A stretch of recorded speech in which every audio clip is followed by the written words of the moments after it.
Pessoal, eu vou deixar a lista naquela mesinha lá no fundo, depois da porta de vidro. Quem falta assinar, por gentileza, assine.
Mas com o meu nome, né?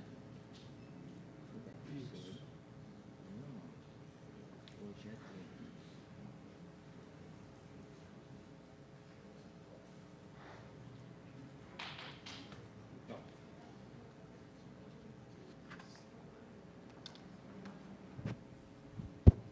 Então, vamos lá, pessoal, vamos continuar. Estava olhando, vou ser um pouco mais rápido, tá? Porque senão não vai dar tempo de falar tudo.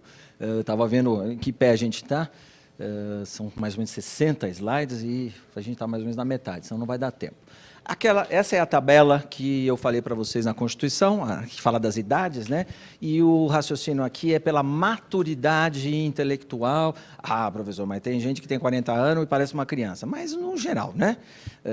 No geral, isso tem componentes de medicina, de sociologia.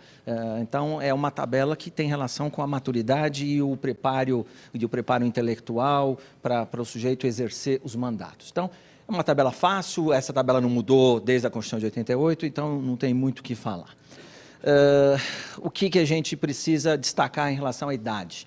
A idade mínima, então, é uma previsão expressa. Isso, a jurisprudência teve trabalho para saber quando é que essa idade mínima ia ser exigida. E havia 3 momentos em que essa idade mínima poderia ser exigida e foram os raciocínios. Primeiro, na data do registro, já que eu quero ser candidato, naquela data que eu protocolei meu registro, eu tenho que ter idade mínima. Era um momento. Segundo momento, a data da eleição. Então, eu vou receber os votos dos eleitores naquele dia, então, naquele dia, eu tenho que cumprir o requisito de idade mínima. Seria o segundo momento. E o terceiro momento, que é o que acabou prevalecendo, me parece o mais coerente, que é a data da posse, né? Registro, eu quero ser candidato. Eleição, eventualmente, eu fui eleito, mas não estou exercendo. A data da posse é a partir do momento, então, a partir dali eu vou exercer efetivamente o cargo, então é razoável que o legislador tenha colocado isso, né? Demorou um pouco, né? Mas tenha colocado na lei de 2015 que a idade mínima é a data da posse. Então, eu posso ser candidato sem ter completado aquelas idades, né? Qual é a redação do parágrafo 2º? A idade mínima constitucionalmente estabelecida como condição de elegibilidade é verificada tendo por referência a data da posse, salvo, tem uma exceção, né? Salvo quando fixada em 18 anos, hipótese em que será aferida na data limite para o pedido de registro. É a única exceção, 18 anos, tá? Requisitos para fazer o registro, para fazer o pedido de registro. Eu não estou falando, repito, rapidamente, não é processo, não é procedimento. Isso tem outro professor que vai tratar com vocês, já que já não tratou. Deixei minha programação ali, fala do processo de registro. Mas o que tem que apresentar no pedido de registro? Primeiro, foto. Não é qualquer foto, a gente já sabe disso. A foto é aquele modelo padronizado pela Justiça Eleitoral, então não pode ter nada que desvie a atenção, né? Alguma coisa pela qual um chapéu, alguma coisa pela qual o sujeito é conhecido, mas não desviar o foco, não desviar a atenção, né? Eu me lembro do exemplo do Tiririca, né? O Tiririca, na propaganda eleitoral dele, na primeira eleição, colocava a foto dele fantasiado e ele falava, ó, quando você for na urna eletrônica e votar no número tal, é esse aqui, sou eu, é o mesmo, viu? Porque ele fica bem diferente sem a fantasia dele. Isso na primeira eleição. Certidões criminais, tudo isso vai para o sistema. Isso é que é interessante. Por isso que eu falo, né, que a gente tem como ferramentas, como instrumento de cidadania, esse controle, essa fiscalização. Essas certidões vão ficar online, disponíveis para qualquer um acessar. Então, eu tenho que juntar as certidões para mostrar que eu estou no pleno gozo dos direitos políticos, como a gente já falou, como condição de elegibilidade.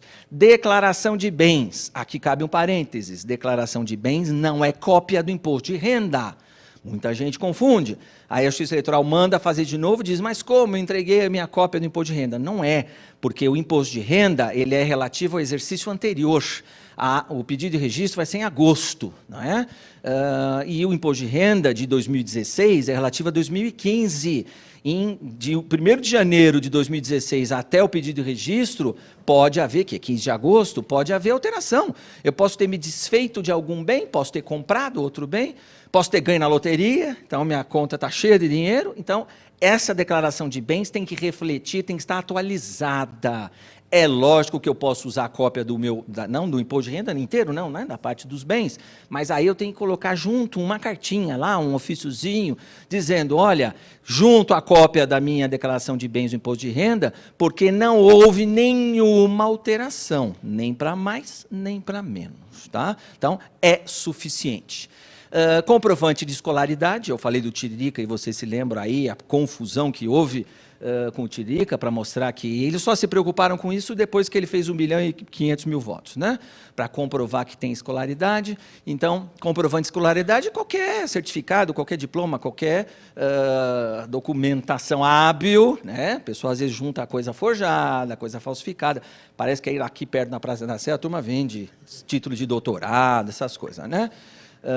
Testado médico, né? Então, comprovante de escolaridade, qualquer documento hábil que comprove que o sujeito sabe ler e escrever, sendo que, no interior, e eu já tive o privilégio, eu considero isso um privilégio, de ir a convite de outros TREs para outros estados do Brasil, então eu sei que é diferente, São Paulo é uma coisa, não estou falando que melhor, pior, não é isso, mas a realidade é diferente. Então, eu fui visitar uma aldeia lá em Manaus, perto de Manaus. Você vai de voadora, vai de barquinho. Nem sabia que o barquinho chamava voadora. Por que chama voadora? Porque, né? Então, fui lá, comi um caju mais gostoso da minha vida lá, né? Mas não dá para exigir que o pessoal lá tenha todo mundo internet 4G no celular, né? É meio complicado. Então, as realidades são diferentes. Então, quando a Justiça Eleitoral tem dúvida, e aí eu vou lembrar do caso Tiririca, que foi o meu primeiro exemplo, quando a Justiça Eleitoral tem dúvida sobre o grau de escolaridade, o juiz eleitoral pode fazer uma provinha. Pode fazer. Então, aquilo que foi feito com o Tiririca foi uma aferição do nível de escolaridade dele, não tem nada de ilegal, pode fazer. O que se discute lá atrás em relação ao Tiririca, mas no âmbito doutrinário, é o momento, né? Vai fazer isso depois que o sujeito foi eleito, né? Só isso, o momento. Se não, se a Justiça Eleitoral tiver dúvida, faz a provinha. Faz a provinha. Eu me lembro de ter acompanhado o pessoal fazendo provinha em Serra Negra. Quem conhece Serra Negra sabe que para chegar lá tem a curva, né? Monte de curva. Aí eu ficava pensando, como é que o sujeito está fazendo provinha aqui, igual a gente está sentado aí fazendo provinha, sabe ler e escrever, mas ele chegou até aqui, a estrada, então ele sabe curva para a direita, curva para a esquerda, limite de velocidade, ele sabe, né? Pelo menos isso sabe. Agora, grau de escolaridade é um mínimo de discernimento, né, daquilo que um documento, por exemplo, que eu acabei de assinar, quer dizer, saber o que está assinando, pelo menos as consequências, né? A prova de desincompatibilização, algum outro colega já veio falar comigo sobre a desincompatibilização, vou abrir um parênteses aqui porque a questão é importante e é interessante. Por causa da alteração do calendário eleitoral, nós estamos vivendo uma situação meio esdrúxula, né? O sujeito tem que se desincompatibilizar antes de ter sido escolhido em convenção, né? Porque como as convenções foram atrasadas para final de 20 de julho a 5 de agosto, eu tenho que sair pedir afastamento do meu emprego, e aí quando a função é pública, concursada, inclusive com remuneração, eu tenho que sair antes sequer, eu não sei ser candidato. Então eu já ouvi prefeito falando, eu não vou autorizar meu funcionário a se afastar. Falei, prefeito, você não tem escolha. Se o funcionário te apresentar o requerimento, você, no seu despacho, coloque, desde que imediatamente após a convenção, comprove que vai ser realmente candidato, né? Mas tem o outro que já me perguntou, mas doutor, eu vou disputar a vaga, e se eu não for escolhido? Se você não for escolhido na convenção, porque tem excesso de candidato, mostra que você tentou, mostra que você agiu de boa fé, Porque o Ministério Público estava aqui, o promotor da primeira zona, no dia da abertura, o Ministério Público está de olho nesses afastamentos. Tem gente que se afasta e depois faz 0 voto. Afasta, fica 3 meses ganhando salário, férias remuneradas, né? E faz 0 voto. Então o Ministério Público vai lá e entra com ação de improbidade, dizendo que esse afastamento foi um afastamento ilegítimo, não é? Então entra com ação de improbidade. Então precisa tomar cuidado com isso. Propostas de candidato a prefeito. Aqui está específico para a eleição desse ano, 2016, então propostas de candidato. Proposta também é outra discussão que a gente pode ter no âmbito doutrinário. Proposta eu posso falar, olha, vou construir, se bem que, né, não seria do município, seria mais do Estado, mas pode dizer, vou construir 100 quilômetros de metrô nos próximos 4 anos. Ia ser uma maravilha, né? Vamos imaginar que isso fosse competência do prefeito. Mas dá para fazer? Não, não dá. Então, proposta é proposta. Proposta é proposta. O presidente vai, vou acabar com a inflação. Proposta. Se vai fazer ou não é outra história. Então, neste ponto, a gente pode discutir se um mínimo de propostas tem que ser executado. Vou prometer criar 40 creches, criar 40 escolas, 10 hospitais. Quantos eu criei? 2. Estabelecer um mínimo, 20% no mínimo, 30% no mínimo, né? Para você também não tornar essa proposta como uma mentira para enganar o eleitor, né? Cópia do documento de identificação, isso também é básico. Essas exigências estão lá, aquele é o fundamento da resolução do TSE, né? Quitação eleitoral. Esse é um momento que está todo mundo atrás da quitação eleitoral. Aliás, eu oriento, é uma sugestão, todos aqueles que são candidatos, trabalham para candidatos, já pesquisem isso hoje. Por que eu vou deixar isso para julho? Por que eu vou deixar isso para agosto? Pesquisa hoje, porque se tiver algum problema hoje, dá para correr atrás, dá para tentar resolver, né? O que é, né? Não está quite. Então, é condição de elegibilidade? Não estar quite com a Justiça Eleitoral, quem tem multas pendentes de pagamento e o parcelamento? São perguntas que eu estou deixando e a gente já vai responder, tá? Para a gente já ir raciocinando. Outra pergunta importante. Desaprovação de contas de campanha acarreta a falta de quitação eleitoral? Interrogação. Esse é um ponto importante também, no âmbito de reforma política. O ministro... não é o Celso de Mello, o ministro Marco Aurélio. O ministro Marco Aurélio é voto vencido, ele se diz mesmo, eu sou sempre voto vencido, né? Mas ele é voto vencido no TSE e voto vencido no STF, exigindo que as contas sejam aprovadas. Então, cuidado nós aí que somos candidatos, trabalhamos com candidatos. O ministro Marco Aurélio, em algum momento na composição do TSE e do STF, chegou a ficar 4-3, né, no TSE, chegou a ficar 4-3, no sentido de exigir a aprovação das contas. Tá? Então, eu já respondo essa segunda pergunta aqui. Hoje, a interpretação da lei, me parece que não dá margem a outro tipo de interpretação. Mas a lei fala que basta apresentar as contas, apresentar, mesmo que elas sejam rejeitadas. Então, respondendo à segunda pergunta, a desaprovação das contas de campanha não acarreta a falta de quitação eleitoral. A não apresentação, sim, mas a reprovação, não. Isto é, vale mais a pena que é o raciocínio do ministro Marco Aurélio. Vale mais a pena apresentar uma conta de qualquer jeito, qualquer porcaria, do que não apresentar. É verdade, é verdade. Tá? A punição para quem não apresentar é não ter a quitação eleitoral, mas tem um monte, tá? Tem um monte, pessoal daqui que já foi vereador, que quer ser de novo, já atendi um monte, que o sujeito simplesmente esquece de apresentar as contas, ou fica com raiva que perdeu a eleição, não apresentar as contas, e fica simplesmente sem quitação eleitoral por esse período, tá? Então precisa tomar muito cuidado. Quando não apresentar, estou fazendo distinção, desaprovar uma coisa, não apresentar é outra, tá?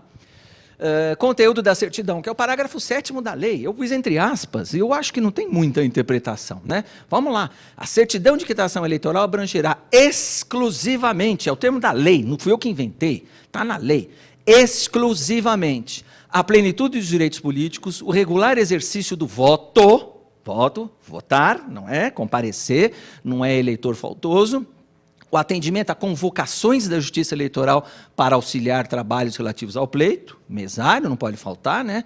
A inexistência de multas aplicadas em caráter definitivo pela Justiça Eleitoral e não remetidas, e, aí eu grifei, apresentação de contas de campanha eleitoral. A lei fala apresentação. a lei não fala aprovação. Então, por enquanto, está prevalecendo essa interpretação literal. Apresentou, tem quitação eleitoral. Mas, insisto, o ministro Marco Aurélio, se ele vai se aposentar com 75 anos, é capaz de ele voltar para o TSE de novo, não é? Já foi presidente do TSE umas 3 vezes, é capaz de voltar de novo, acho que dá tempo. E aí ele vai insistir nesse raciocínio, porque o raciocínio dele, no julgamento, é fácil. Ele olha para a câmera e fala assim, escuta, para que a lei fala em apresentação e não exige a aprovação? O sujeito vai apresentar qualquer porcaria, a gente vai rejeitar e ele vai poder ser candidato porque vai ter certidão de quitação eleitoral. É esse o raciocínio dele, é um raciocínio muito coerente, muito lógico, não é? Mas não é o que a lei fala. O problema é esse, tá? Então vamos mudar a lei. Conteúdo, então, dessa certidão de quitação eleitoral: tenham até a data do pedido de registro comprovado o pagamento ou parcelamento. A lei não fala em parcelamento, não é? Mas a jurisprudência permite parcelamento em dia, lógico, né? Você pode parcelar, sei lá, em X vezes, tem que estar em dia. Quem pagar a sua multa individual, se houver vários condenados. Às vezes a condenação é solidária, né? Mais de um representado por propaganda eleitoral irregular, não sei lá o quê. Eu paguei a minha, eu não posso ser responsável pelos outros, né? Então, é um raciocínio também coerente. As inelegibilidades constitucionais, então, a gente terminou as condições de elegibilidade. Veja, falamos só das condições de elegibilidade, por isso que eu estou correndo um pouco. Falando sobre as inelegibilidades, nós temos de 2 espécies. Gênero, inelegibilidade, 2 espécies. Uma espécie constitucional, está lá no artigo 14, parágrafos 4 ao 8º, e as inelegibilidades infraconstitucionais, abaixo da Constituição, que são aquelas da LC 64/90, com as alterações posteriores, né? Então, essas inelegibilidades infraconstitucionais estão na LC 64, que é uma lei complementar, então ela segue o processo legislativo, o rito legislativo de uma lei complementar. Mais fácil mudar uma lei complementar do que fazer uma emenda constitucional para acrescentar ou mudar alguma coisa na Constituição. Também podemos fazer uma subdivisão aí, uma subespécie das inelegibilidades, as absolutas e as relativas. Sob o ponto de vista doutrinário, filosófico, nós estamos falando, né? As inelegibilidades absolutas inviabilizam a candidatura para qualquer cargo, e eu pus um exemplo lá, quem é analfabeto, não importa se é vereador, se é presidente da República, qualquer cargo é uma inelegibilidade absoluta. As relativas inviabilizam a candidatura para alguns cargos, parentesco. Então, dependendo do cargo que eu for disputar, eu fico inelegível ou não. Então, é uma inelegibilidade relativa, né? Como é da idade também. Eu, com 18 anos, posso ser candidato a vereador, mas não posso ser candidato a presidente. Então, algum tipo de candidatura eu posso, não todas, tá? As inelegibilidades constitucionais, da primeira espécie, 2 espécies, uma constitucional, outra infraconstitucional, da primeira espécie constitucional, são estas, do parágrafo 4º ao parágrafo 8º, uma a uma. Então, são inelegíveis, diz lá o parágrafo 4º, os inalistáveis e os analfabetos. Então, nós já vimos quem é inalistável, e eu já raciocinei com vocês o problema do analfabeto. O funcionário do cartório eleitoral tem competência jurídica para testar se o eleitor que vai lá tirar título é alfabetizado ou não. Então, às vezes, quando a gente vê o funcionário entregar lá o formulário para preencher, para uma pessoa, sei lá, de idade, que perdeu o título, sei lá o quê, a gente fica pensando, poxa, mas que má vontade do funcionário, né? Jovem, ajuda o senhor, ajuda a senhora. Não é isso. A hora que a pessoa está preenchendo o formulário, o funcionário tem condição de avaliar, aferir se aquela pessoa é alfabetizada ou não. Tem poder, tem competência jurídica para isso, tá? Parágrafo 5º, terceiro mandato consecutivo. Agora a gente tem lá uma emenda constitucional que já foi aprovada a metade, não é? Que está falando da reeleição, proibindo a reeleição. Então vamos acompanhar, eu estou falando do que é hoje, né? Terceiro mandato, a gente fala em uma reeleição, e também é diferente se a gente fizer uma comparação com os Estados Unidos e reforma política. Lá nos Estados Unidos, depois do Truman, se eu não me engano, na época da Segunda Guerra, o Truman exerceu 4 mandatos de presidente, 4 mandatos, tá? Ou não, foi o Roosevelt. 4 mandatos, que foi depois da Segunda Guerra. 4 mandatos de presidente da República. Podia, aí eles fizeram uma alteração na lei, agora não pode mais, são só 2. e não pode voltar depois. Aqui no Brasil a gente não tem isso ou não pensou nisso. Tá? A gente fala em reeleição, o conceito é reeleição consecutiva. Significa que alguém que ficou 2 mandatos pula 1 ou pula 2, pode voltar? Pode. Pela nossa redação constitucional, pode sim. Tá? Não tem nenhum tipo de impedimento, nenhum tipo de empecilho constitucional ou legal. Tá? Então, por enquanto, a gente está falando em 2 mandatos consecutivos. Parágrafo 6º, disputa de outro cargo pelos chefes do Poder Executivo. Então, a exigência vai ser renunciar 6 meses antes, a gente vai falar disso, tem mais detalhe aqui na frente. 6 meses antes para disputar outro cargo. E aí a gente tem um monte de gente que renuncia e vai, no Poder Executivo, né? Renuncia e vai disputar outros cargos. Se elege, ótimo, se não se elege, fica sem mandato. Não acontece a mesma coisa com o Poder Legislativo. Parágrafo 7º. Cônjuge e parentes do chefe do Poder Executivo. Esse foi o fundamento, já que eu dei o exemplo, eu repito, para a rejeição do registro, do primeiro pedido de registro do filho do Lula em São Bernardo. Hoje ele é vereador, mas na primeira vez o pai era presidente, então tem uma relação de parentesco, parágrafo 7º. Parágrafo 7º fala cônjuge e parentes, não é só o cônjuge, tá? E o parágrafo 8º, inelegibilidade de militares, alguém estava falando comigo agora no intervalo, tem 2 regras, menos de 10 anos de serviço, mais de 10 anos de serviço para os militares. Tá? Então, eu coloquei aqui um slide para cada um, deixa eu ver o que eu preciso destacar. Isso nós já falamos. Quem é analfabeto, né? Já falei. Declaração de próprio punho, podendo ser aferida por outros meios, desde que individual e reservada. Quando a lei fala individual e reservada, é para não constranger a pessoa, né? Para não constranger aquela pessoa que eventualmente está tendo a sua alfabetização aferida ou testada ali, né? Declaração de próprio punho. Dizem os fofoqueiros que a declaração do Tiririca, eu não sei porque eu não vi, uso como exemplo, que alguém fez no computador, né? Hoje em dia a gente faz tudo no computador, né? Então faz no computador, declaro que sou alfabetizado para efeito da lei eleitoral. Fez no computador e deu para assinar. Quer dizer, não é isso, né? Não é para isso que serve essa declaração de alfabetização. Para você fazer essa declaração, você tem que fazer a declaração também de próprio punho, não é? Mas isso é só fofoca, tá? Estou confessando que eu ouvi esta fofoca e estou repetindo, tá bom? Não adianta nada você pegar um negócio do computador e assinar, né? Que aí não dá para aferir nada. Então, com essas nuances que eu falei para vocês de fazer prova, de fazer teste. Outra coisa, a título de curiosidade, não é só você saber escrever, porque aí você dá um texto e pede para a pessoa copiar, né? Você dá um texto, a pessoa copia. Olha, copia esse texto. Não é só isso, também tem interpretação. O juiz lá de Serra Negra, que foi esse que eu assisti, ele fez um ditado de um texto de 10 linhas e depois ele passou, acho que 2 ou 3 perguntas sobre o texto, para saber se a pessoa entendeu aquilo que ouviu e escreveu, né? Interessante, essa é uma maneira de você verificar a cognição da pessoa, paciência. Alguns ele aprovou, outros ele rejeitou, tá? Naquele momento que eu compareci lá. Parágrafo 5º, aí eu tenho o texto, lá eu mencionei item por item, aqui eu coloquei o texto. Então, parágrafo 5º está entre aspas, é exatamente o que diz a Constituição. O presidente da República, governador de Estado e Distrito Federal e os prefeitos, e quem os houver sucedido ou substituído no curso dos mandatos, poderão ser reeleitos para um único período subsequente. Isso aqui é o que responde muitas dúvidas sobre Michel Temer hoje em dia, né? Isso aqui é o que responde a pergunta. O Michel Temer pode ser candidato? Em tese pode, tá? Então, resposta fundamentada na Constituição. Aliás, o Michel Temer foi professor, não sei se se afastou ou não, lá da PUC de Direito Constitucional, né? Então, pode ser candidato, sim. Talvez não possa, porque o presidente do TRE falou isso um dia que ele veio aqui, porque tem uma representação lá por excesso de doação julgada contra ele, né? Engraçado que a moça lá do Fantástico não perguntou isso para ele.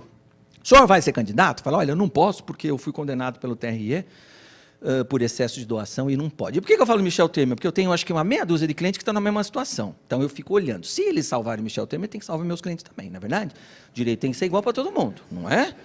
Né? Então, se o meu cliente pode ser candidato agora, o Michel Temer também não pode ser depois. É porque o fato é o mesmo, o fato jurídico é o mesmo, tá bom? Vamos acompanhar. Lá, excesso de doação. Diz a lei, já que eu estou contando o santo, vamos contar o milagre. Diz a lei que Aquele que for condenado em representação eleitoral por excesso de doação, né, fica sem certidão de quitação eleitoral. Aliás, não, a lei fala fica inelegível pelo período daquele mandato. Então, me parece que ele fez doação para 2 deputados do Rio Grande do Sul, o excesso foi R$10 mil, R$15 mil. A multa foi de 80, mas o valor do excesso é menor. Então, não importa o valor, a lei não faz distinção entre o valor. Está inelegível, está inelegível. Tá? Vamos lá. Tem cliente que doou, o excesso foi quase R$500 mil. Tá? Está mais preocupado do que o Michel Temer. Vamos lá. Possibilidade de reeleição. Né? Impede o 3º mandato consecutivo, não impede o 3º mandato descontinuado. Acabei de mencionar isso para vocês. E é verdade. Mas o Lula vai ser candidato? É problema dele. Que pode. Tá? A Constituição permite. Não impõe afastamento ou desincompatibilização ao candidato. Esse é um problema que a gente discute no âmbito doutrinário, lá na OAB. Desincompatibilização do cargo, quem quer ser candidato à reeleição. Por quê? Porque não dá para dizer que o sujeito que está no cargo não se aproveita, ainda que sem querer, culposamente, não dolosamente, da máquina, né? O sujeito acaba se aproveitando da máquina para se reeleger. Então, por que não exigir o afastamento? Você quer ser candidato à reeleição? Tá, então você tem que se afastar. E aí eu menciono como exemplo que eu conheço no estado de São Paulo, o sujeito já morreu, que fez isso, foi o único que fez isso de lá para cá. No estado de São Paulo eu não conheço ninguém no âmbito de governador, prefeito eu não sei, tá? Que foi o Mário Covas. O Mário Covas, em algum momento, falecido, falou para todo mundo, olha, eu não consigo ser candidato e governador ao mesmo tempo, ou bem que eu sou candidato, ou bem que eu sou governador. Então, assume o vice, que é o Alckmin, que está aí faz uns 45 anos, né? Assume o Alckmin e eu vou ser candidato. E foi e ganhou a eleição. Pronto. Essa é história com H. História com H. Mas foi o único que falou, eu não preciso me afastar, mas eu quero me afastar. Tá? Então, talvez fosse um outro item para a gente colocar na reforma política. É aí que está, né? Mas será que vai ter reeleição agora? Mas a gente não sabe. Foi lá aprovada a emenda constitucional, não sabe se vai ser aprovada até o final. Né? Parágrafo 6º, aquilo que eu falei de renúncia. Para concorrerem a outros cargos, presidente da República, governador, Distrito Federal e os prefeitos devem renunciar aos respectivos mandatos até 6 meses antes do pleito. Então, também esse parágrafo 6º já está vigente com essa redação já faz tempo, e a gente tem também a história com H. É Serra, é Kassab, é Alckmin, é não sei quem. A gente tem um monte só para falar aqui em São Paulo, no estado de São Paulo, com base nesse dispositivo aqui. Perfeito. Teve até o garotinho lá no Rio de Janeiro que renunciou ao 1º mandato de governador e elegeu a esposa. Mas como assim? Não tem inelegibilidade de parentesco? Mas era o 1º mandato, então ele teria direito a um 2º mandato. Né? Então, são circunstâncias específicas da Justiça Eleitoral. Só para não falar de São Paulo, lembrei do garotinho, se bem que já faz tempo isso, né? Quando ele foi candidato a presidente. Para disputar outros cargos, esse é o mesmo parágrafo. Né? Prefeito pode candidatar-se a vereador, desde que renuncie, é a mesma coisa, né? Mesma regra. Regra sobre reeleição. Regra sobre reeleição hoje, com base na jurisprudência de hoje. Se essa emenda aí que proíbe a reeleição for para frente, vamos ver como é que fica. Titular, olha, para efeito de Michel Temer de raciocínio, né? Não, aprova que não pode mais a reeleição. Então, Michel Temer é presidente e não pode ser candidato à reeleição. Já houve interpretação que serviu para o Geraldo Alckmin, o seguinte, Geraldo Alckmin não tinha sido eleito governador, né? E aí Michel Temer não foi eleito presidente, foi eleito vice. Então a Justiça Eleitoral já fez isso, tá? Então se acontecer de novo, vocês vão se lembrar, o Rolinho falou isso lá atrás, né? Vocês vão se lembrar. Eu não fui eleito presidente, então eu não tenho que falar em reeleição. Reeleição é uma outra eleição para o mesmo cargo. Ele não foi eleito presidente, assim como o Alckmin não tinha sido eleito governador, era vice, tá? Titular de cargo de prefeito pode ser candidato por uma só vez à reeleição, mantendo-se no exercício do cargo. Agora, se ele quiser se candidatar a outro cargo, tem que renunciar 6 meses antes da eleição. Tá? Então, é a regra, interpretação vigente hoje. Que mais? Aí são casuísmos, né, do direito eleitoral. Titular de cargo de governador pode se candidatar por uma só vez à reeleição, mantendo-se no exercício do cargo. Aí o raciocínio vai ser o mesmo. Presidente, governador e prefeito. Pode se candidatar a outros cargos, desde que renuncie 6 meses antes. Aqui é o caso do garotinho, né? O Garotinho era governador do Rio, podia ser candidato à reeleição, mas não quis. Renunciou 6 meses antes para ser candidato a presidente. E aí foi eleita a mulher dele, a Garotinha foi eleita depois. Tá? A mesma coisa, as regras são as mesmas. O presidente também pode renunciar 6 meses antes, sob pena de incidir na inelegibilidade constitucional. O que mais? Para candidatar-se a chefe do executivo, aí vai valer para todo mundo, prefeito, governador e presidente, e vice do mesmo cargo, prevalecem as seguintes observações. Proibida o titular de cargo executivo, reeleito a candidatura para vice. Isso também tem gente que em município tenta um monte. Eu fui prefeito 2 vezes, agora vou ser candidato a vice. Não pode, né? Porque depois aí o prefeito renuncia e ele vira prefeito de novo, aí seria o 3º mandato, né? Ainda que, só terminar, ainda que cumprida a condição estabelecida no parágrafo 14, ou seja, ainda que ele renuncie 6 meses antes, né, já que é outro cargo. Se, porém, o titular do cargo do executivo estiver em condições de reeleger-se, Garotinho, tiver em condições de reeleger-se, estará habilitado para candidatar-se a vice do mesmo cargo, desde que renuncie pelo menos 6 meses antes. Tá? Então, são casuísmos aí com base na interpretação desse dispositivo da Constituição. Tem jurisprudência, tem acórdãos que dizem isso, tá bom? Pois não.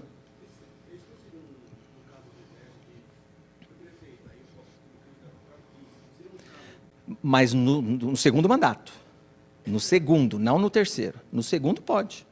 No segundo. Se eu posso ser candidato a prefeito, já que eu tenho direito a uma reeleição, o que a interpretação está dizendo aqui, a jurisprudência, é que eu posso ser candidato a vice, se eu quiser, desde que eu renuncie 6 meses antes, já que é outro cargo. Não sei, você vai pensar, poxa, quem é que é prefeito, pode ser candidato a prefeito, vai querer ser candidato a vice? Não sei, mas tem gente que quer. Alguém vai querer. Tá? Então, a interpretação, a jurisprudência diz que sim, já que eu posso ser candidato a prefeito de novo, portanto 2 mandatos, eu abro mão e vou ser candidato a vice. Sei lá, de repente ele quer descansar um pouco, sei lá o quê, que vai na cabeça das pessoas. O que mais? Os casuísmos, isso é interessante. Pode o prefeito de uma cidade já reeleito disputar um mandato, né, imediatamente subsequente à prefeitura de outra cidade? Então vamos lá. Olha, estou respondendo com base na jurisprudência. A resposta é não. Jurisprudência da Justiça Eleitoral no sentido de que, no Brasil, qualquer chefe do Poder Executivo, presidente, governador e prefeito, somente pode exercer 2 mandatos consecutivos nesse cargo, sendo de acrescentar que não é possível o exercício de 3º mandato subsequente para o cargo de prefeito, ainda que em município diverso. Tem gente que sai do município A, vai B, tem candidato itinerante, né? Ele vai sendo candidato. Antes isso não podia quando o município era desmembrado. Você pega lá o município que se emancipou e aí o sujeito queria ser candidato a prefeito do município menor. Já não podia, agora não pode nenhum, tá? De outro município. Achei isso aí, a resposta está lá, né, naquele RESP, eu coloquei o número. Isso é com base na inventividade dos candidatos brasileiros, né? Se eu fosse falar de propaganda eleitoral, eu ia contar um monte de historinha para vocês. Como o pessoal é inventivo para comprar voto, é uma beleza, né? Mas é urna eletrônica. Posso contar uma? Cuiabá, TRE de Mato Grosso, eu fui convidado para ir lá, aí o pessoal me leva para dar voto. Vamos conhecer isso, vamos conhecer aquilo. Aí me contaram a seguinte história, promotor eleitoral e o juiz eleitoral da zona eleitoral de Cuiabá, da primeira zona de Cuiabá. Doutor, sabe como é que fazem para comprar voto aqui? Eu falei, não, me ensina, né? Sujeito, como o voto é urna eletrônica, né? Depois que o sujeito volta de votar, ele é colocado diante de um quadro, que seja esse ali, com 4 fotos. 4 fotos. Aí perguntam para ele, qual foi o candidato que você votou que apareceu na urna eletrônica? Se ele apontar o certo, ele leva o dinheirinho dele, entendeu? Quer dizer, então é para reconhecer pela foto. O leigo cai nessa. Nós sabemos que eu posso muito bem colocar, depois eu mudo de ideia, cancelo, volto outra vez, né? Nós sabemos disso. Só para ver se o cara estava de gravata, sem gravata, porque aí aparece na foto, um com gravata, um sem gravata, um penteado o cabelo para cá, outro penteado o cabelo para lá, e aí pergunta, qual foi o que você votou e apertou confirma? Se acertar, leva o dinheirinho, tá bom? Veja, eu nunca tinha pensado num negócio desse, né? Mas eu aprendi lá em Cuiabá que a turma fazia isso lá no Mato Grosso, né? Veja só, é tal da inventividade, né? Isso aí serviu para a possibilidade de reeleição em 2000, que era uma regra específica, tá? 96 também, foram regras específicas da jurisprudência para aquele período lá, né? Situação dos vices. Vice, sempre o vice, e aí o colega estava perguntando sobre o vice. O vice-presidente, vice-governador, vice-prefeito podem candidatar-se a outros cargos, preservando seu mandato respectivo, desde que nos últimos 6 meses não tenham sucedido ou substituído o titular. De alguma maneira, isso também serve para o Michel Temer hoje. Entrando nos 6 meses antes do pleito, já entrou, poderia ser candidato a uma vez só, né? Um mandato só. Tá? Que mais? Vice-governador que substitui o titular a qualquer tempo no mandato poderá candidatar-se ao cargo de vice. Vice é vice. Uma vez vice, mais uma vez vice, reeleição. Substituição, né? No segundo exemplo, o vice-governador que suceder o titular a qualquer tempo não poderá candidatar-se ao cargo de vice-governador de novo, porque ele sucedeu. Mas pode disputar outros cargos, né? Ou candidatar-se ao cargo de titular como candidato à reeleição. Então, também são casuísmos. Situação do vice. É vedado ao vice-prefeito reeleito candidatar-se ao mesmo cargo sob pena de configurar o exercício de 3 mandatos consecutivos. Então, vice-prefeito também. Vice-prefeito reeleito pode candidatar-se ao cargo de prefeito nas eleições seguintes ao segundo mandato. Consulta respondida pelo TSE. Caso prático também. Inelegibilidade do presidente da Câmara que assumiu. Isso é importante também. Se não me engano, foi em Ubatuba que a gente enfrentou essa dificuldade. Então, o presidente da Câmara Municipal, isso é um acórdão do TSE. Substituição do prefeito, candidatura a vereador. O sujeito é presidente da Câmara, então ele tem a obrigação constitucional de assumir a prefeitura, né, no caso da impossibilidade do prefeito e do vice, e assume. Ele não pediu. Ele assumiu porque ele é obrigado, já que ele é o presidente da Câmara, né? E aí ele quer ser candidato a vereador de novo. Não quero ser prefeito, eu quero ser vereador. A resposta é, não pode. O presidente da Câmara que substitui ou sucede. Veja que o acórdão usa as 2 hipóteses, substituição e sucessão, ou sucessão. Então, substitui ou sucede o prefeito nos 6 meses anteriores à eleição, torna-se inelegível para o cargo de vereador. Ele não pode voltar a ser vereador. Pode ser candidato a prefeito, mas vereador ele não pode. Tá? Parágrafo 7º, esse é o caso do filho do Lula, lá em São Bernardo. São inelegíveis, isso é o que diz a Constituição, entre aspas, é o texto constitucional. São inelegíveis no território de jurisdição do titular o cônjuge e os parentes consanguíneos ou afins, até o 2º grau, ou por adoção. De quem? De quem exerce cargo executivo. Então, está lá presidente. Então, vamos imaginar o filho do Lula, vereador em São Bernardo. Território e jurisdição. Alguns doutrinadores criticam essa expressão jurisdição. Para nós que estudamos direito, jurisdição seria alguma coisa de competência do Poder Judiciário, não é? Mas tudo bem, o legislador constituinte se aproveitou dessa expressão e colocou aí. Então, jurisdição do titular presidente é o Brasil inteiro. São Bernardo está dentro do Brasil. O pessoal fala que Campinas não está dentro do Brasil. Campinas é diferente, mas São Bernardo está. Eu trabalhei em Campinas, na Câmara de Campinas, tá? Por isso que eu estou falando. Então, o São Bernardo está dentro do Brasil. Então, o território de jurisdição do presidente da República é o Brasil inteiro, São Bernardo está. Então, a pergunta é, o filho do Lula é parente até 2º grau? Evidentemente é, né? Então, a interpretação foi a aplicação desse parágrafo 7º. Estava inelegível e, por isso, o registro dele foi indeferido a primeira vez. Agora, repito, para quem chegou um pouco mais tarde, a decisão não foi unânime lá em Brasília, hein? Aqui no juiz eleitoral é um só, o TRE foi unânime, mas, se eu não me engano, no TSE e no STF, no TSE foi 7-3. Não, no STF foi 7-3, no TSE eu não lembro, tá? Só tem como se diz? Uma exceção, que é o parágrafo 7º falado no final. Salvo se já titular de mandato eletivo e candidato à reeleição. Então, às vezes a gente vê pai e filho, mãe e filha, filha e pai, não sei o quê, né? Para não ter problema de gênero, né? Só homens ou só mulheres. Prefeito e alguém vereador. Ou o marido prefeito, a mulher vereadora. Pode, não tem restrição de parentesco, salvo, tem a exceção. Salvo se já titular de mandato eletivo e candidato à reeleição. Então, aí pode. Então, se os dois se elegem a primeira vez, um prefeito e o outro vereador, e forem candidatos de novo à reeleição, pode. Tem uma cidade aqui perto de São José do Rio Preto, deixa eu ver se eu lembro o nome, uma cidade pequenininha, onde tem refrigerantes Poti. fazer propaganda. A Carolina falou, não pode fazer propaganda, mas é uma fábrica que chama Poti. A cidade não vou lembrar, uma cidadezinha pequenininha, que o marido é prefeito, não, a mulher é a prefeita e o marido é vice-prefeito. Os dois ao mesmo tempo. Veja só, hein? Mulher é prefeita e marido é vice-prefeito. E foram candidatos à reeleição, os dois, e os dois ganharam de novo. Então, eles ficaram 2 anos, vão terminar agora o mandato. Tá? Então, com base nessa exceção aqui do parágrafo 7º. Jurisdição do titular, então, é essa crítica que a gente faz de redação, né? Presidente, governador, prefeito. Então, não tem muito o que discutir isso aqui. Cônjuge, parentes do chefe do executivo. Para o parente candidatar-se, de repente serve... lembrei o nome. Refrigerantes Poti é de Potirendaba. Veja, mais ou menos óbvio, não é? Potirendaba, esse é o nome da cidade. Então, vamos lembrar lá de Potirendaba. Para o parente candidatar-se a outro cargo, lá é prefeito e vice, né? O titular deve ter se afastado no exercício do cargo 6 meses antes do pleito. Então, se alguém quiser ser candidato a vereador lá em Potirendaba, tinha que ter afastado. Não foi o caso. Para o parente concorrer ao mesmo cargo, o titular deve poder reeleger-se, ter se afastado do exercício do cargo 6 meses antes do pleito, né? Que aí é o caso lá. Os dois podiam ser reeleitos e os dois foram reeleitos. Cônjuge.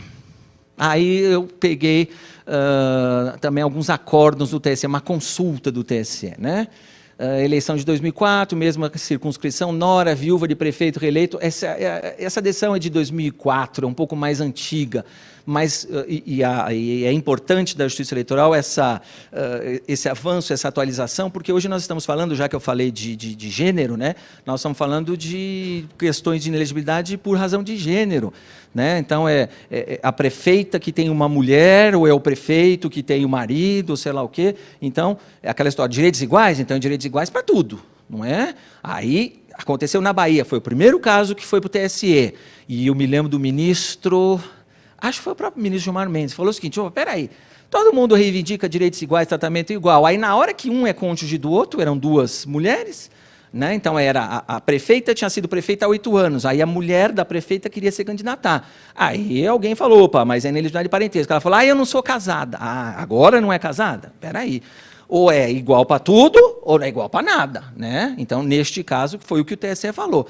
Já que nós estamos falando em igualdade de gênero, não sei o quê, então você é casada? Não é casada porque não tem casamento no mesmo sexo. Tá bom, mas você vive junto, não é? Há 20 anos?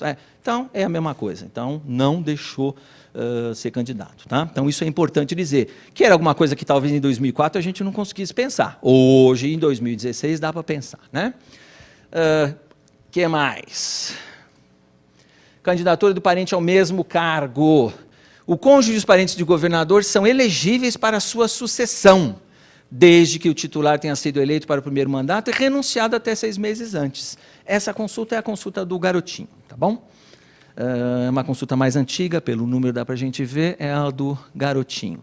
Vínculo conjugal, quando a gente fala que o sujeito é inventivo, o brasileiro é inventivo, eu já trabalhei no processo assim, o pessoal se divorciou. Não, eu me divorciei da minha esposa, divórcio rompe o vínculo matrimonial, é verdade. Só que um dizia, né, que um morava em cima, outro morava embaixo, né.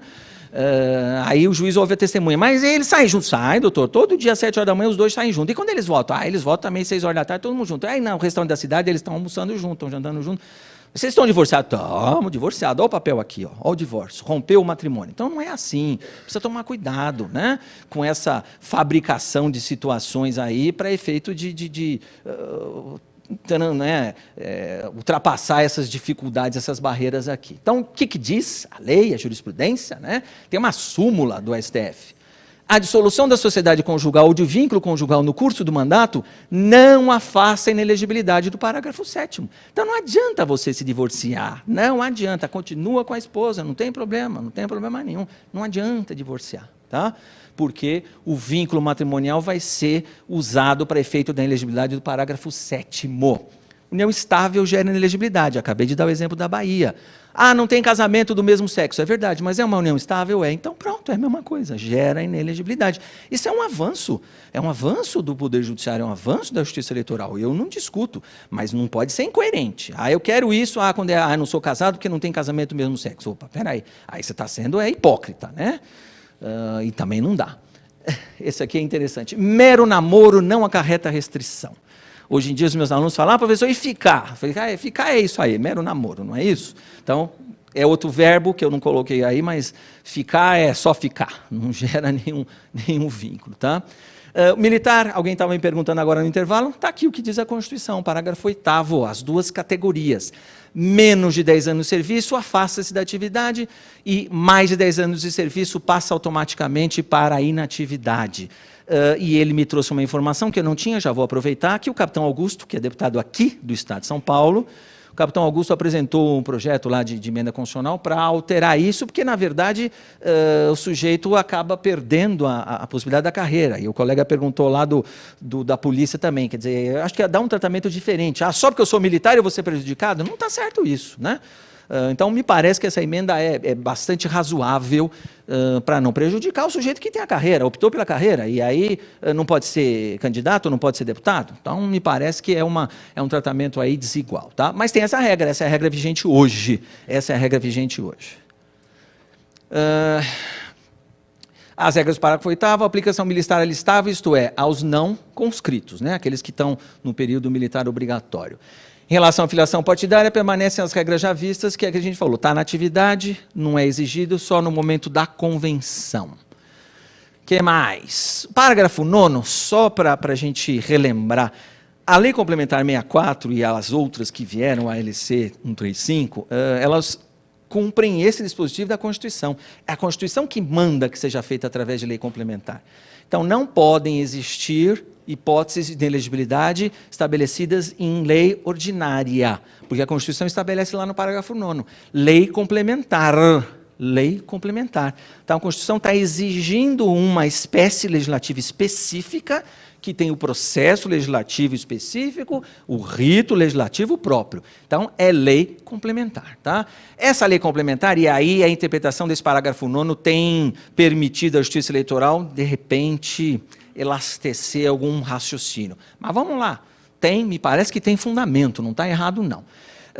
A fim de proteger a probidade administrativa, a moralidade para o exercício do cargo. Já ouviu algum ministro falar, escuta, mas se o fulano foi condenado por isso, como é que ele vai exercer uma função pública para a qual ele quer ser candidato, para a qual ele quer se eleger, né? Então, a Constituição fala proteção da moralidade pública, normalidade e legitimidade das eleições. Ultimamente a gente ouve muito falar em legitimidade, né? Está lá, legitimidade, contra a influência do poder econômico. Então não adianta nada eu ter 1 milhão de votos se eu comprei os votos. Não adianta nada eu ter 100 mil votos se eu comprei os votos. Né? Então não dá para falar em legitimidade se aquela eleição foi influenciada pelo poder econômico, abuso do exercício da função, abuso do poder político, cargo ou emprego na administração pública, né? Administração direta ou indireta. Tá? Então, esse parágrafo 9º aí permite muitas coisas para efeito do aplicador. Né?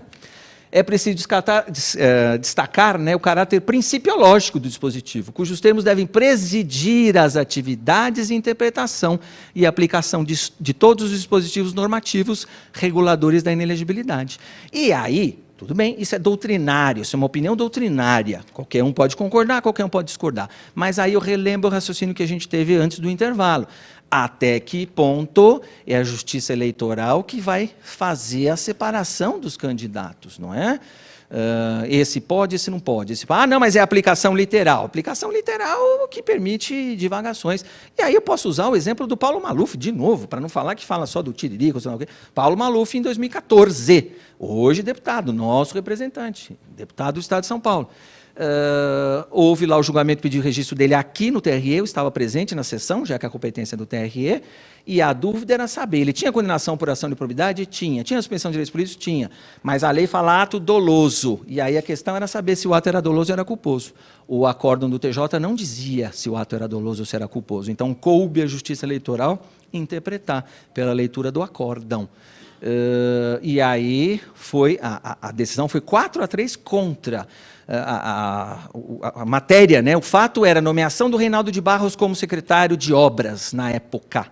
Então, o Reinaldo de Barros foi nomeado pelo prefeito Paulo Maluf. Então, a Justiça Eleitoral entendeu aqui em São Paulo, por 4-3, que nomear o secretário é um ato doloso, quer dizer, um ato de vontade, eu quis nomear, ele não caiu de paraquedas, eu quis nomear, né?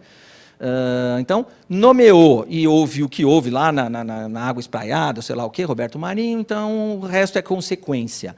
Lá em Brasília, o TSE virou a votação. 4-3 em favor do Maluf, entendendo exatamente o contrário, né? Que o fato de ter nomeado o Renato Barros não é para fazer coisa errada. Se o Renato Barros fez coisa errada, o Maluf não deveria ser culpado por isso e outros méritos aí que os noticiários dão, tá? Então, eu falo desse caráter principiológico por causa disso. Eu ouvi muitas vezes naquele julgamento, e o relator é meu colega do Mackenzie, é juiz do Tribunal Eleitoral, continua lá, e é meu colega no Mackenzie, eu ouvi muitas vezes no voto e nos outros que seguiram e acompanharam, esse tipo de coisa, mas foi condenado por improbidade, imagina que absurdo, quer ser deputado, onde já se viu um negócio desse. Como se diz, colocando alguma interpretação sobre esse parágrafo 9º, tá bom? E aí a história a gente conhece, foi eleito, acabou, e está lá, e pronto. Inelegibilidades infraconstitucionais, eu já falei, a Lei Complementar 64, com as aplicações ou as alterações da Lei da Ficha Limpa, e aí o que ela prevê, né, a chamada Lei das Inelegibilidades. Situações de inelegibilidade para todos os cargos, incompatibilidades e os prazos para seu afastamento, aí sim, variáveis para cada cargo. Alguém me perguntou, preciso me afastar com 3 meses, com 4 meses ou com 6 meses? Depende, a resposta vai ser sempre essa, depende, né? Depende de que cargo eu estou concorrendo e depende da função que eu exerço, do cargo que eu exerço atualmente, né? Então, as incompatibilidades são variáveis para cada cargo. Está na lei, tá? É só olhar a lei. Registro, a gente já falou, até o dia 15 de agosto, até 19 horas do dia 15 de agosto, e ali as competências. Eu estou indo rápido para... Dá tempo, deixa eu ver. Me falaram até meio-dia e pouco, vamos lá, já são meio-dia. Registro de candidatura. No caso de partido ou coligação deixar de formular o pedido de registro, este poderá fazê-lo no prazo de 48 horas após a divulgação da lista. Não é 48 horas, às vezes o leigo confunde, o pessoal que está começando mais recentemente. 48 horas após 15 de agosto? Não. Não é 48 horas após 15 de agosto, é 48 horas após a publicação da lista. Porque é com a publicação da lista que eu vou saber se o meu nome está lá ou não. Então, não é alguém falar, então é até o dia 17, 48 horas depois do dia 15 dá dia 17. Não, 48 horas depois da divulgação da lista. Então, vejam só, voltando no raciocínio do tempo. A lista, às vezes, demora 10 dias, 15 dias. Então, eu protocolei meu registro no dia 15 de agosto, que demore 10 dias, dá 25 de agosto. Aí que eu vou entrar com o meu pedido. Vai dar tempo de julgar até 12 de setembro? De jeito nenhum, de jeito nenhum. Então, o sujeito vai concorrer sub júdice, que é o que vai acontecer com muitos candidatos. Tá? Para os cargos majoritários, registra-se, olha só, aquele negócio de querer separar as contas lá, né? Esse é um fundamento. Eu respondi essa pergunta aí não faz muito tempo. Para os cargos majoritários, registra-se uma chapa una indivisível, com candidato titular e vice. A chapa é uma só. Se caçar no TSE, caçam os dois. Os dois morrem abraçadinhos, não é? Não tem essa de, não, caça só ela, eu não. Me parece, tenho que respeitar as opiniões jurídicas aí de quem está fazendo isso, né? Porque alguém se apresentou lá no TSE para fazer isso, mas me parece que é uma invenção. Mas eu sempre digo que se a invenção pegar para o outro, eu vou usar essa invenção para mim algum dia, né? Quando precisar, eu quero que a invenção sirva para mim também, né? Mas a chapa é una, então não sei se dá para separar a prestação de contas. Ou ambos são registrados ou nenhum dos dois. A lei prevê hipótese, professor, mas o registro, se eu indefiro o registro do prefeito, eu não posso substituir? Pode, a lei fala 20 dias antes, né, da eleição, até 20 dias antes da eleição. Essa foi uma das alterações, hein? Antes podia até a véspera. Agora, 20 dias antes. Posso substituir? Pode, mas é substituir ou o prefeito ou o vice-prefeito. Porque não dá para... A chapa é uma só, ela é una, né? Não dá para você concorrer só com um deles. Dizem que a lei mudou, exigindo 20 dias de prazo para substituição. Aconteceu em dezenas de municípios no Brasil, dezenas. Mas um que ficou famoso foi Paulínia, aqui perto. Tá? Paulínia mudou de prefeito umas 5 vezes até hoje. Né? Entra um, sai outro, entra outro, sai um, e assim por diante. Eliminar para cá, eliminar para lá. Por quê? Porque o prefeito renunciou à candidatura no sábado, a eleição é no domingo. Aí ele foi lá no sábado e renunciou, 5 horas da tarde. e botou o filho de prefeito, né? Aí no dia seguinte, que é domingo, todo mundo votava e aparecia a foto do pai. Então o Ministério Público entendeu isso como uma fraude à eleição, né? O nome do pai é Edson Moura, o nome do filho é Edson Moura Júnior, tá bom? Falo porque o processo é público, tem segredo de justiça aí, tá bom? Exemplo didático. Que mais? Lista de candidatos, né? A partir da lista de candidatos, então, é que tem 48 horas para pedir o registro feito pelo próprio candidato ou 5 dias para impugnação. Acho que é o professor Renato que vai falar isso para vocês. Quem pode impugnar? Candidato, partido político ou coligação, Ministério Público Eleitoral. Ah, mas e o cidadão comum, se ele tiver alguma notícia de inelegibilidade? Ou ele dá notícia, e o nome é esse, ou ele dá notícia de inelegibilidade no pedido de registro. Se ele souber fazer isso, ele vai lá, ele não pode impugnar, mas ele dá a notícia de inelegibilidade. Ou ele manda para o Ministério Público. Senhor promotor, eu sei disso, tenho esse e esse documento. Faça a sua parte, né? Cumpra a sua obrigação. E aí o Ministério Público vai lá e vai impugnar, né? Quais são as alegações no processo de impugnação? Falta de cumprimento das condições de elegibilidade, nós já vimos, e ou incidência em situação de inelegibilidade. E também falta de cumprimento de formalidades legais ou regulamentares. Por que eu acrescentei formalidades legais ou regulamentares? Para falar da foto. Se o sujeito leva uma foto que não cumpre as características da justiça eleitoral, aquela que desvia a atenção do eleitor, ele pode ter o seu registro indeferido, porque a foto está desconforme. A expressão que a justiça eleitoral usa é desconforme. Tá?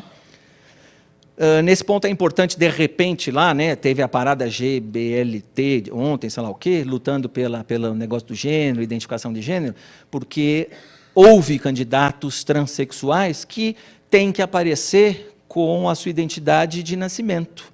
Então, quem é homem e é transexual feminino tem que aparecer como homem, quem é mulher e é transexual masculino tem que aparecer como mulher.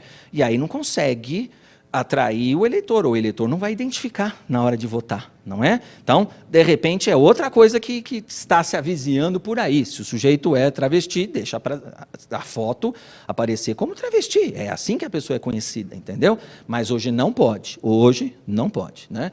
Aí são aquelas discussões. É legal? É inconstitucional? É justo? É injusto?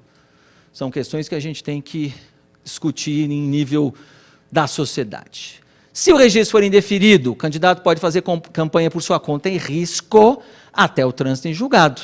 É o artigo 16A da lei. É aquilo que eu estava falando de subjúdice, né? Registro subjúdice. Ou vai aparecer indeferido com recurso, que é outra possibilidade, né? Ou deferido com recurso, ou indeferido com recurso. Ele pode continuar fazendo campanha, está lá o 16A. E a lei fala, por sua conta é risco.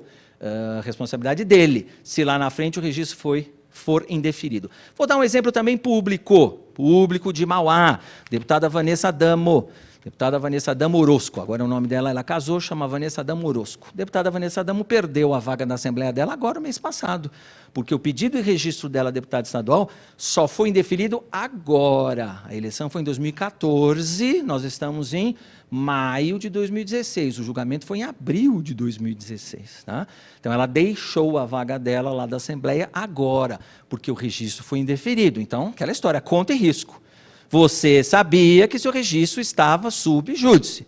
Perdeu a vaga. Assume o primeiro suplente. Tá? Então, não tem nada que reclamar.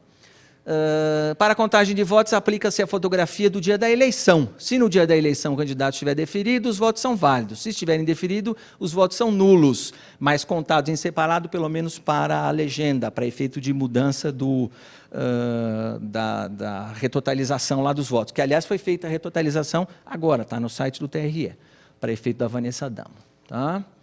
Data final para julgamento. Olha só, esse é o meu medo, Tá, fala lá, até 20 dias antes da eleição, 12 de setembro. Conta 20 dias, dá 12 de setembro. Não dá para inventar. Ah, não, mas 12 pode ser 15, pode ser 20. Não, tá, 20 dias antes é 12 de setembro. Todos os pedidos de registro devem estar julgados, bem como seus recursos, e publicadas as decisões nas instâncias ordinárias. Como nós estamos interpretando isso aqui? Primeira instância e TRE. Primeira instância, TRE, na eleição municipal, não é? Instância ordinária. Está lá a fundamentação, parágrafo 1º do artigo 16, que foi alterado ano passado. Então, veio aqui o presidente do TRE. Será que ele vai ter condição de julgar todos os pedidos de registro do Estado de São Paulo até 12 de setembro? Não vai conseguir, não vai. E aí ele não é culpado por não cumprir a lei, né? Ele não pode ser culpado por não cumprir a lei. Acabou. É isso? Acabou, olha só. 12h11, tá? Cadê o Ailton? Tá no bom horário? Tá bom? Alguém quer fazer alguma pergunta, alguma coisa? Se não, acho que... Pois não. Ineligibilidade.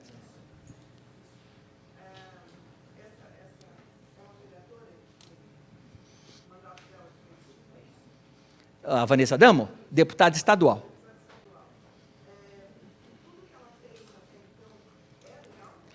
Essa é uma pergunta importante. Ela votou várias leis, não é?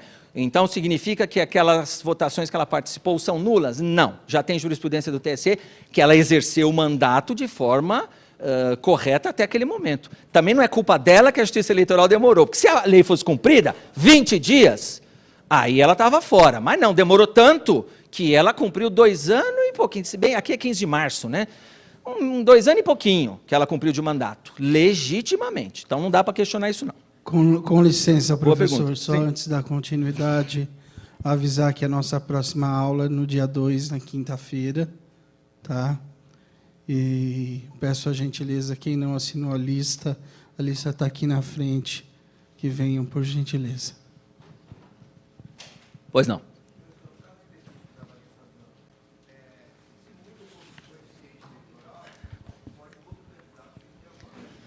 Não, mudou a retotalização, mas os votos foram contados para o partido ou para a coligação. Não lembro se era coligação ou não. Então, os votos foram mantidos naquela coligação. E aí chamou o primeiro suplente daquela coligação.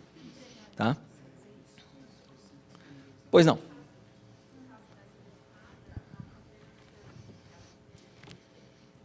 Mesmo raciocínio. A pergunta da colega aqui, para quem não ouviu.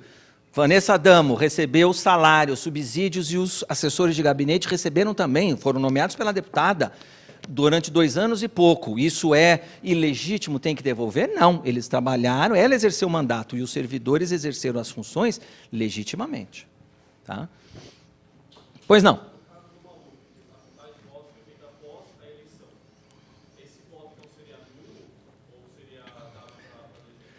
No Maluf, a primeira vez, ele estava com registro indeferido, portanto, estava com 0 votos até a diplomação. O primeiro suplente dele era o Simval Malheiros. Tá? E aí, na véspera, o TSE julgou, isso não nesse mandato, no anterior. Na véspera, o TSE aprovou o registro e aí os votos entraram, a gente chama a teoria dos votos engavetados. Você tira os votos da gaveta e traz para a coligação. Tá? E aí o Maluf entrou e o Simval saiu, mas da mesma coligação. Agora seria a mesma coisa. Não conta o voto para ele, fica 0, mas conta para a coligação ou para o partido. Para quê? Para que você não traga alguém de fora daquela coligação. Tá? Você aproveita os partidos, os votos para o partido ou para a legenda. Tá bom? Pois não. No caso daquele prefeito que foi preso... Nevoeiro. E que depois a esposa dele é deputada. Eu sei que ela depois falou aquela coisa toda. Aquele agora do impeachment? Ele, então, como ele foi preso, quanto tempo ele pode passar para depois ele pegar de novo uma outra candidatura? Primeiro precisa, aí a gente está falando de uma das inelegibilidades infraconstitucionais, então condenação criminal. Então a lei da ficha limpa fala condenação criminal com trânsito em julgado ou decisão por órgão colegiado. Então, se chegar na decisão do órgão colegiado, ele fica inelegível cumprimento da pena mais 8 anos.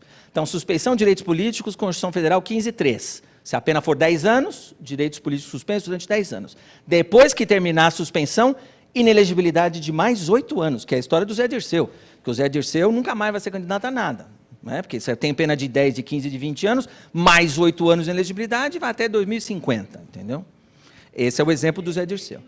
Dele, se ainda não tem condenação, não tem problema.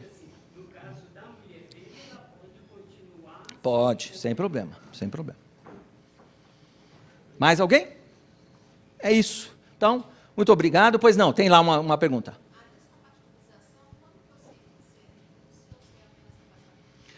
Cargo, titular de cargo de carreira é afastamento.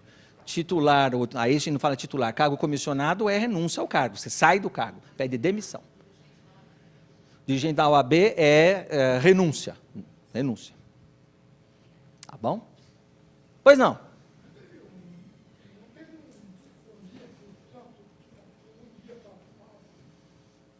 Mas é que na época do Celso Pitta, acho que era até outra Constituição. Era outra Constituição. Acho que aí não dá para a gente usar como exemplo. Era outra, acho que foi antes da Constituição, se eu não me engano. Celso Pitta, já faz tempo. Certo, pessoal? Então, muito obrigado e até uma próxima, não é isso? Então,